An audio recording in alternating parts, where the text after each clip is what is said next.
Makikita nyo kung ano ang ulam na naman namin ngayong gabi mga kaibigan. Tara, tara, tara. Heto, naglaga ako ng luya sa tubig and then nilagyan ko ng patis nung kumulo. Pagkatapos nilagyan ko ng seasoning at saka nilagay ko na rin yung kamoting orange at siling green. Ayan, sabay-sabay na to mga kaibigan. Nilagay ko na rin ang sitaw. Ang ulam natin ay bulang lang.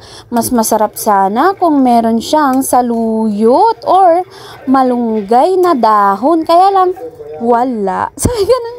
Pero masarap na rin yan mga kaibigan. Simpleng luto pero the best.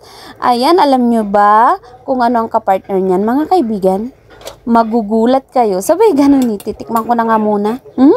Sarap na. Alam nyo bang pinampalasa ko lang dyan ay patis lang at saka seasoning. Ayan, o dibo. Sarap. Bulang lang po kasi yan, hindi dinengdeng. Kasi pag dinengdeng ay meron siyang bagoong. Ayan. Hetong partner. Ayan o. Ayan. O diba? Kita nyo ba yan? Tortang alamang. Ang tortang alamang ay nirekaduhan ko lang siya ng bawang, sibuyas, siling green.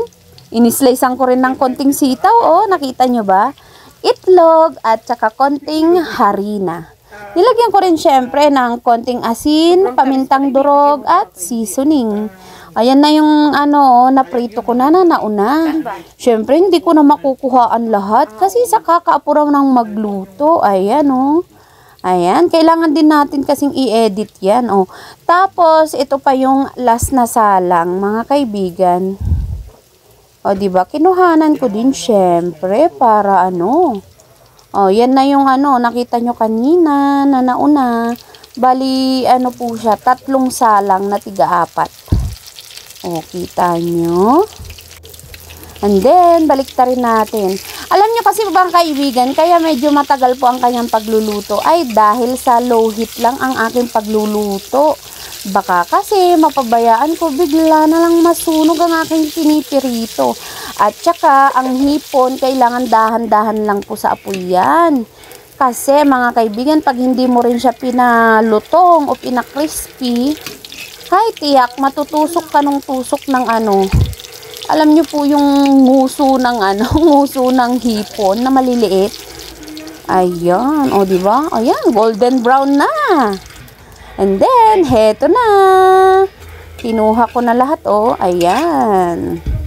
Ahunin na natin lahat ang ating last batch. Pagkatapos, heto na po lahat. Ayan na, naghain na rin ako ng ating bulang lang. O, tignan nyo, oh. Ganda ng kulay, diba?